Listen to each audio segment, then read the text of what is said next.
میں جلدی سے جواب دوں. اس کے اتنی بڑی غلطی کی ہے یہ. دیکھیے جب ہمیشہ عمران خان صاحب کہتے تھے کہ جی وزراء کو اور تنظیم کا معاملات الگ الگ ہونے چاہیے. اس کروشل دور میں اصولی طور پہ وزراء کو جو ہونا ہی نہیں چاہیے تھا. پھر آپ اس میں سلیکشن دیکھیں. اسد عمر بطور جنرل سیکرٹری وہ عوامی آدمی نہیں ہے, وہ کارپوریٹ ورلڈ کے پرنس ہیں.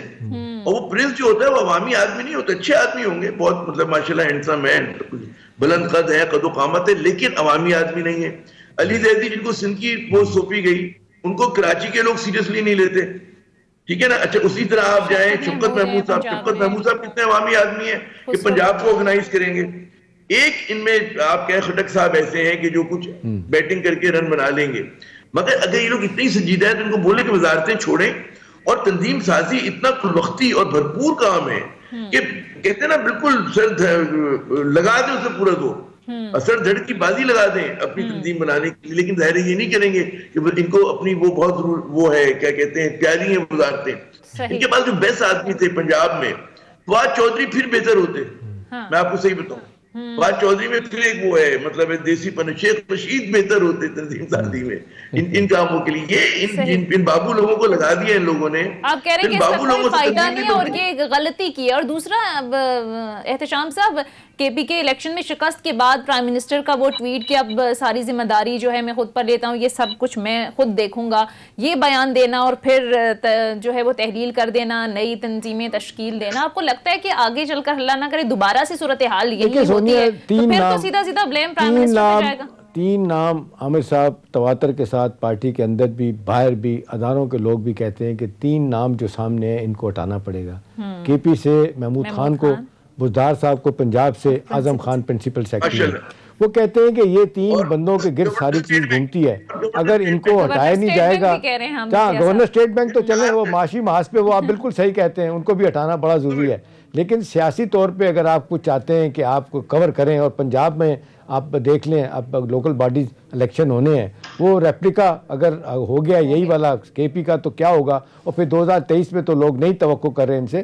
عام طور پہ یہی کہا جا رہا ہے کہ بڑے فیصلے کرنے کا وقت آ گیا, نظریاتی لوگوں کو ساتھ لے جانے کا وقت آ گیا. ٹھیک ہے آپ کا سپورٹر, آپ کا ویل وشر ابھی تک آپ کے ساتھ ہے. بہت سارے لوگ آج بھی آپ کو کہتے ہیں کہ جی بہت ساری برائیوں کے باوجود آپ اپنی جگہ پہ ٹھیک کام کر رہے ہیں, لیکن ابھی بہت ٹائم لگے گا حکومت کو بڑے فیصلے کرنے ہیں. ٹھیک ہے, آپ کہہ رہے ہیں کہ حکومت کو ابھی مزید وقت لگے گا بڑے فیصلے کرنے میں اور وقت کم ہے, مقابلہ سخت ہے. بہرحال پروگرام کا وقت بھی ختم ہو چکا ہے. بہت بہت شکریہ ڈاکٹر صاحب آپ کے وقت. صاحب سینئر اینالسٹ, احتشام صاحب آپ کا بھی شکریہ. ناظرین یہ تھا ہمارا آج کا پروگرام کے حوالے سے فیڈ بیک ضرور دیجیے گا. اگلے پروگرام تک اجازت دیجیے. خدا حافظ.